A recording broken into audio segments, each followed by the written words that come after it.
Hello বন্ধুরা, তো নতুন একটি ব্লগে সবাইকে স্বাগত। তো আজ আমরা যাচ্ছি একটা বিশেষ কাজে দরকারে। তো এই যে সবাই গাড়িতে, দুই মা এবং আমার বর, আমি সবাই রওনা দিচ্ছি। তো চলে এসেছি যে কাজটা করার ছিল। তো সেখান থেকে আমরা যাব একটা জায়গায়, মন্দিরে, বর্গভীমা মন্দির। তো সেখানে গেছিলাম পুজো দিতে। তো তারপর আমরা পুজো দেওয়ার পর সেখান থেকে বেরিয়ে চলে এসেছিলাম। এই যে মন্দিরের চারপাশটা ঘুরে দেখছি। পুজো শুরু হবে, বসছি সবাই।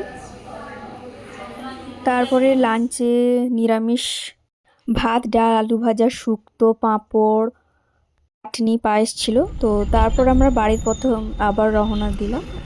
তো আমাদের পৌঁছতে প্রায় রাত হয়ে গেছিল। এই যে